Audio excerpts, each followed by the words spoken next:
एक मंत्र राजी कैसे होते हैं जी? बोलिए एक मंत्र ऐसा है, उस मंत्र की प्रबलता में भगवान नारायण राजी हो जाते हैं और पापी से पापी जीव को भी अपना बना लेते हैं। तो लक्ष्मी जी ने मंत्र दिया नारद जी को, ओम नमो भगवते वासुदेव। जो मंत्र नारद जी को मिला, नारद जी उस मंत्र में ऐसे डूब गए कि सुध भूलकर कमल। जब श्री बद्रीनाथ भगवान विश्राम करते हैं, पट जब बंद होते हैं, तो मेरे नारायण के हृदय से बाहर जो लक्ष्मी जी का मंदिर है, वहां से लक्ष्मी जी को लाकर हृदय से लगाया जाता है और भगवान को एक कमल पूरा घी में उसको लपेट कर, पूरे घृत में उसको लगाकर, गौ माता के घृत में उसको लगाकर नारायण को भगवान शिव का स्मरण कर कर लपेटा जाता है। भगवान नारायण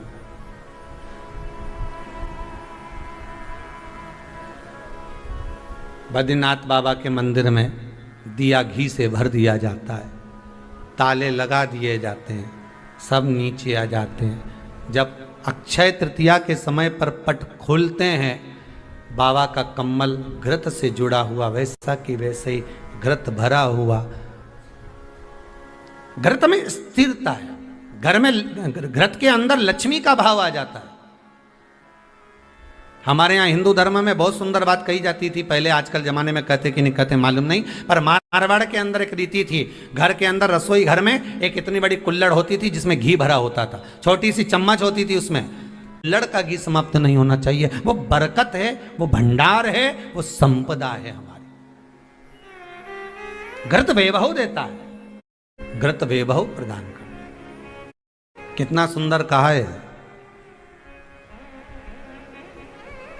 शंकर भगवान के शिवलिंग पर घृत चढ़ाने के बाद आपने दही चढ़ाया शिव जी को, ठीक है, आपने दूध चढ़ाया, जल चढ़ाया, दही चढ़ाया, शहद चढ़ाया, शक्कर चढ़ाई, मिष्ठान चढ़ाया, जो भी आप शिव जी को चढ़ा रहे हो, उसमें से केवल एक पदार्थ, एक वस्तु, घी शंकर के शिवलिंग पर चढ़ाने के बाद में उसी शिवलिंग का घृत, जहां शिवलिंग रखा हुआ है, शिवलिंग जहां रखा रहता है, उस कटी पर उस घृत से हस्त फेर देना चाहिए अपनी मनोकामना कर कर। जो अभिषेक आपने किया है, वो अभिषेक का फल भगवान भोलेनाथ कुछ ही दिन में प्रदान कर देते हैं। मात्र उंगली फेर देने पर, घृत पात्र की उंगली, घृत का जो आप अभिषेक कर रहे हो, जल चढ़ रहे हो, आप पंचामृत सामग्री समर्पित कर रहे हो, आप दुनिया की सारी वस्तु भगवान को दे रहे हो, तो घी चढ़ाते समय जब घी चढ़ जाए, शंकर के शिवलिंग पर घी चढ़ गया, उसकी एक उंगली लेकर शिव मंदिर में जहां शंकर जी पिंडी पर बैठे हैं, उस जलाधारी पर जो शिवलिंग रखा हुआ है, उसके चारों तरफ उस घृत को लगा देना चाहिए अपनी कामना कर कर। महाराज शिव उसको स्वीकार करता है। क्यों? शंकर और पार्वती के मिलन स्थल, माता पार्वती की गोद में भगवान शंकर का जो शिवलिंग स्वरूप विराजमान है, हस्त कमल के अंतर्गत जो भगवान विराजमान है, उसका फल चोगना मिल जाए। शक्तिपीठ नाम सुना है? अरे बोलो तो, जितने लोग कथा सुन रहे, शक्तिपीठ नाम सुना है? शक्तिपीठ का मतलब क्या होता है? जहां पर माता सती के अंग के टुकड़े होकर गिर पड़े, वो शक्तिपीठ के रूप में निर्मित हो गए। तो जितनी भी शक्तिपीठ होती है, उन शक्तिपीठ में आप लड्डू चढ़ाएं, पेड़ा चढ़ाएं, वस्त्र चढ़ाएं, आभूषण चढ़ाएं, सोना चढ़ाएं, चांदी चढ़ाएं, मना नहीं है। पर शक्तिपीठ का दर्शन करने जब जाएं, तो कम से कम थोड़ा साथ में गाय का घृत, असली घी साथ में लेकर अवश्य जाएं।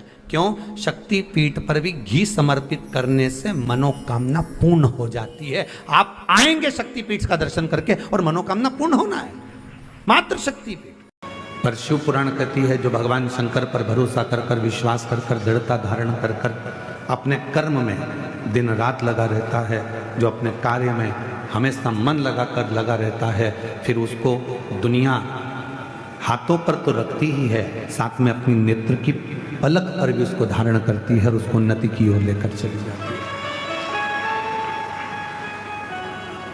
कोई कर्म अगर अच्छा कर रहे हैं फिर उसके लिए कोई विचार नहीं करना। चोरी करने जाओ तो 5 बार विचार करना कि जाऊं कि ना जाऊं। गलत मार्ग की ओर जा रहे हो, मदिरापान के लिए जा रहे हो, वेश्यावृत्ति के लिए जा रहे हो, मांसाहार के लिए जा रहे हो, जुए के लिए जा रहे हो, तो 50 बार विचार करना कि जाऊं कि ना जाऊं।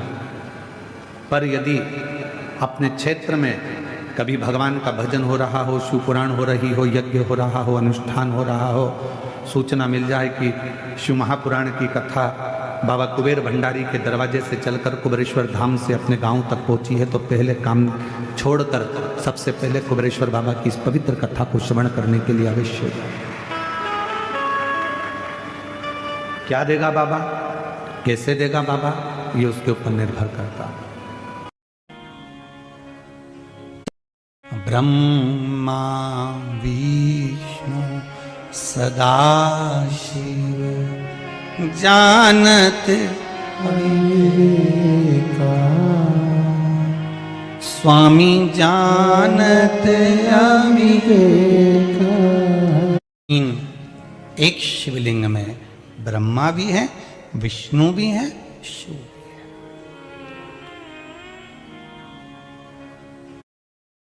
आप अगर शंकर भगवान के शिवलिंग पर जल चढ़ा रहे हैं तो केवल शिव को नहीं चढ़ा रहे हैं अकेले, आप केवल शंकर भगवान को जल अकेला नहीं चढ़ा रहे हैं। आप अगर शिव को जल चढ़ा रहे हो तो ये तुम्हारे ध्यान में रहना चाहिए कि हम शंकर को नहीं, हम 33 कोटि देवताओं को जल समर्पित कर रहे हैं। हम केवल शंकर को नहीं, भगवान शंकर के 13 बच्चों को भी जल समर्पित कर रहे हैं। हम केवल शंकर को नहीं, माँ जगत जननी जगदम्बा जगत धात्री माँ दुर्गा भवानी को भी जल समर्पित कर रहे हैं। केवल एक शिव नहीं है। 3 ताली शिव जी के, और केवल 3 ताली आपने ही नहीं, भगवान शंकर ने अमरनाथ की गुफा में बैठकर पार्वती को जब अमर कथा सुनाई तो वहां भी शिव जी ने 3 ताली बजाई तो पक्षी उड़ गए, और एक तोते का अंडा कोटर में गिर गया था। उस तोते के अंडे में से तोते का बच्चा बाहर निकल गया था। उस तोते के बच्चे ने अमर कथा सुन ली थी। उस तोते का बच्चे का नाम ही शुभदेव हुआ था। जरा विचार करिए 3 ताली का प्रमाण कितना है जो शिव पूजन में बजाई जाती है, शंकर की आराधना में। कहा आपके पास बेलपत्र नहीं है, आपके पास जल नहीं है, आपके पास धतूरा नहीं है, शमी पत्र नहीं है, कुछ चढ़ाने के लिए फूल पंखड़ी नहीं है, कुछ मत दो, शिव मंदिर में जाओ 3 बार ताली का नाद करिए, शंकर प्रसन्न हो घरदानी भंडारा भर कर ही भेज देगा। आप दिल से कहो तो, चित्त से कही, मन से। महाराज शृंगी ऋषि ने ताली का नाद करा, जल वृष्टि हुई। तुरंत रोम पद और वर्षणी ने विचार करा कि अपनी बेटी के लिए इससे अच्छा वर नहीं मिलेगा। बेटी शांता का विवाह शृंगी ऋषि के साथ कर दिया। बृहस्पतिश्वर महादेव काशी में विराजमान। कौन से महादेव, जम के बोलिए जरा। बृहस्पतिश्वर महादेव काशी में विराजमान है, जो अंगूठी में पुखराज नहीं पहन सकते, जिनकी भाग्य रेखा उल्टी चल रही हो, बृहस्पति चमक ही नहीं रहा हो, जिस काम में हाथ डालते हैं वो काम पूरा ही नहीं होता हो, तो एक बार काशी जाना, बृहस्पतिश्वर महादेव का स्पर्श करना, उनका अभिषेक पूजन करना, और उनका स्पर्श कर कर एक बेलपत्र ब्राह्मण देवता से मांग कर लेकर जाना कि इन बृहस्पतिश्वर महादेव से मुझे एक बेलपत्र दे दो। तुम्हें पुखराज पहना कि नहीं पहना, हीरा रतन माणिक पहना कि नहीं पहना, वो बेलपत्र इतना चमत्कार कर देगी कि जिंदगी में कभी संपदा की कमी आएगी नहीं। अगर बृहस्पति नहीं चमके तो बृहस्पतिश्वर महादेव, जहां पर बैठकर बृहस्पति भगवान ने शंकर भगवान की आराधना करी है, रोज गंगा जल जाना, गंगा जल लेकर आना, शिव जी की आराधना करना, एक शिवलिंग का निर्माण करा, उसकी आराधना में बृहस्पति भगवान डूब गए, उसकी आराधना में बृहस्पति महाराज निरंतर लगे रहे, और इतनी आराधना बृहस्पति महाराज ने करी, इतनी आराधना करी बृहस्पति महाराज ने कि शंकर भगवान सामने प्रकट हो गए। मांगो बृहस्पति, तुमको क्या चाहिए? कुछ नहीं, केवल आपका भजन। नाम रख दिया, तुम्हारा नाम बृहस्पति रहेगा। बृहस्पति भगवान का एक नाम बृहस्पति भी रख दिया, और तुम साधारण नहीं रहोगे, तुमने मेरी आराधना करी है तो देवताओं के गुरु बनकर विराजमान होगे। जब हम करते हैं, सौभाग्यवती नारियों को जब हम सुहागिलों को जब हम बुलाते हैं, मांग में सिंदूरा देते हैं, गोदी में चना और गुड़ डाल देते हैं उसके, तो ये चना गुड़ का महत्व क्या है? कभी सौभाग्यवती नारियों से या जितनी सुहागवती माताएं हैं, जो बुजुर्ग घर की माताएं हैं, उनसे पूछना कि सुहागिल जब हम करते हैं 11, 5, 7 बिठाते हैं, उनकी गोदी में चना और गुड़ जो हम डाल देते हैं, ये प्रसंग कहाँ का, ये प्रसंग का सार तत्व कहाँ से?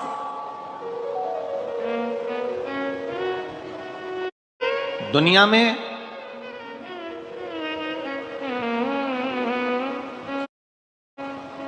सब चीज में मिलावट हो सकती है,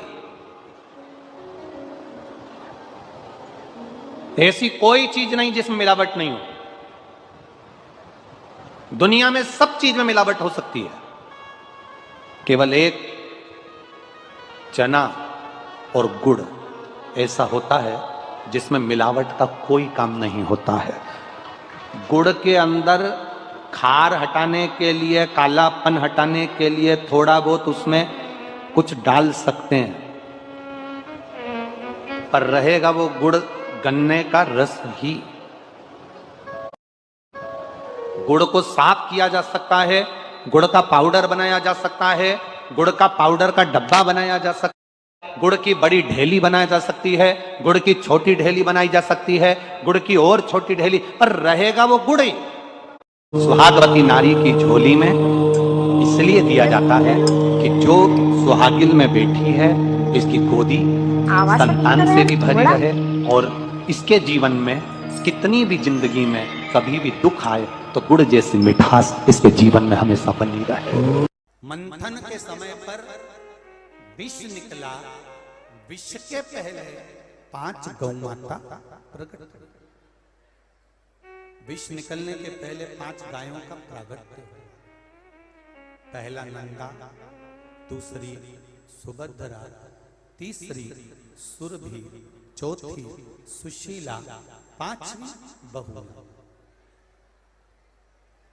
ये 5 गाय विष निकलने के पहले प्रकट हुई। कारण क्या है? गौ माता का प्रागट्य, गौ माता का प्रकट होना किस लिए, किस कारण से गौ माता प्रगटी है? मंथन के समय पर ये गौ माता क्यों प्रगटी है? इसका प्रकट होने का कारण किस लिए? शिव महापुराण की कथा कर रही है, थोड़ा ध्यान देंगे, अपने पूर्वजों का स्मरण, पितरों का स्मरण करते हुए। जितने लोग आस्था पर सुन रहे हैं, जितने लोग फेसबुक श्रवण, गौ माता के प्रागट्य का कारण केवल इतना था कि जिस समय संपूर्ण ब्रह्मांड, संपूर्ण संसार जब विषयों से घिरा रहे, उस समय पर मात्र गौ माता के शरीर का एक रोम मृत्यु लोक के जीवों का कल्याण करता है। कितना? केवल एक रोम, केवल एक रोम जीवों का कल्याण करता है, केवल एक। और जब एक रोम जीवों का कल्याण करने वाला होता है, एक रोम भगवान की भक्ति को धारण करने वाला होता है, तब उस समय पर गौ माता, जिस समय पर विष निकला और विष निकला और इतना भयंकर हलाहल विष, जरा विचार करिए, इतना हलाहल विष जिसको देखकर देवता भी घबरा रहे थे, देवता भी पीने को तैयार नहीं थे। सारे देवताओं के पास में विष गया, पर देवताओं ने नहीं पिया। आखिरी में सारे देव उस विष को लेकर तुरंत देवाधिदेव महादेव के पास पहुंच गए और शिव जी के पास पहुंचकर कहा कि बाबा, ये विष आया है, आप पी लीजिए। शंकर कौन? घर के सबसे बड़े। शिव कौन? घर के देव, आदिदेव, महादेव। जो घर की ठंडी रोटी, घर का ठंडा खाना, घर का ठंडा भोजन, किसके हिस्से में आता है? जो घर का बड़ा हो, उसके हिस्से में। माता लक्ष्मी एक बार भगवान विष्णु से प्रश्न करी है कि ये सारा ठाट भगवान नारायण, आपको बैकुंठ का राज्य कैसे मिला? आप बैकुंठ के अधिपति कैसे बने? आपको ये बैकुंठ कैसे प्राप्त हुआ?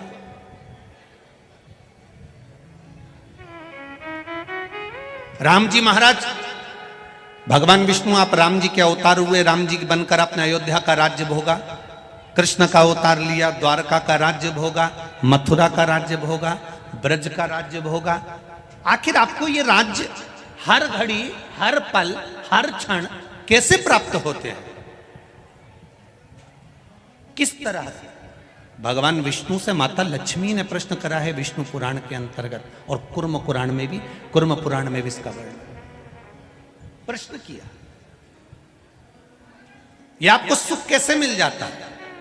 आपको बैकुंठ का राज्य मिल गया, आपको द्वारका का राज्य मिल गया, आपको अयोध्या का राज्य मिल गया, आपको रावण की लंका दूसरे की थी वो लंका का राज्य आपको प्राप्त हो गया।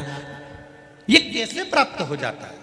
भगवान विष्णु ने अपनी धर्म पत्नी माता लक्ष्मी से कहा, लक्ष्मी मैं प्रतिदिन शंकर के शिवलिंग की आराधना करता हूं। लक्ष्मी जी ने कहा, क्या नाथ मैं शिवलिंग की आराधना कर सकती हूं? क्या मैं शंकर के शिवलिंग का पूजन कर सकती हूं, उसकी आराधना कर सकती हूं? भगवान कहते हैं, भगवान विष्णु ने माता लक्ष्मी से कहा, लक्ष्मी सारे देवी देवताओं ने अलग अलग शिवलिंग का निर्माण करा। किसी ने पारद का शिवलिंग बनाया, किसी ने मोती का शिवलिंग बनाया, किसी ने स्फटिक का शिवलिंग बनाया, किसी ने स्वर्ण का शिवलिंग बनाया, किसी ने हीरे का शिवलिंग बनाया, किसी ने पन्ना का शिवलिंग बनाया। तुम्हारी मर्जी पड़े, तुम वो शिवलिंग का निर्माण करो। माता लक्ष्मी ने सुंदर आनंद के साथ एक पुखराज का शिवलिंग का निर्माण करा और सुंदर माता ने उस शिवलिंग की आराधना और पूजन करना प्रारंभ कर दिया। अब क्या मिला माता लक्ष्मी जी को? लक्ष्मी जी को मिला क्या?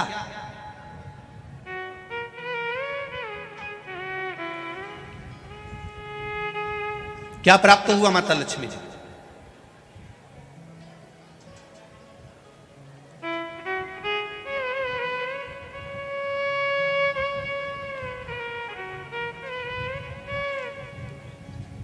भगवान कृष्ण की प्रिया है राधिका जी, राधिका जी के प्रिय हैं भगवान कृष्ण। राम जी को बीच में कुब्जा भी मिली, सुपनखा भी मिली, पर मेरे नारायण को बहुत कुछ प्राप्त हुआ, पर आज भी लक्ष्मी जी को क्या मिला है?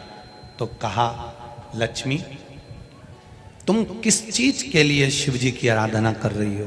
लक्ष्मी जी कहती हैं, बस आपके चरण की सेवा मुझे दिन रात मिले। नारायण कहते हैं, मैं तो भगवान शिव के सेवा में लगा रहता हूं और आप मेरे चरण की सेवा मांग रही हो? तो मेरे चरण की सेवा ऐसे नहीं मिल सकती। कोई देगा तो वो देवाधिदेव महादेव ही दे सकते। घोर तप माता लक्ष्मी ने करना प्रारंभ करा। शिवलिंग का स्नान कराती, शंकर भगवान का अभिषेक करती, शंकर भगवान की पूजन करती, शिव जी का सुंदर आनंद से श्रृंगार करती। मेरे देवाधिदेव महादेव, मेरे कालाधिपति महाकाल राजा, मेरे विश्वनाथ भगवान स्वयं उस शिवलिंग में से प्रकट होकर बोले, लक्ष्मी तुम्हें क्या चाहिए? लक्ष्मी जी कहती हैं, प्रभु आपने मेरा विवाह नारायण के साथ तो कर दिया, पर नारायण दिन रात आपकी सेवा में लगे रहते हैं तो उनके चरण मुझे नहीं मिल पाते। शंकर भगवान ने कहा, मैं वचन देता हूं लक्ष्मी, तू नारायण के चरणों में सदा विराजमान मिलेगी।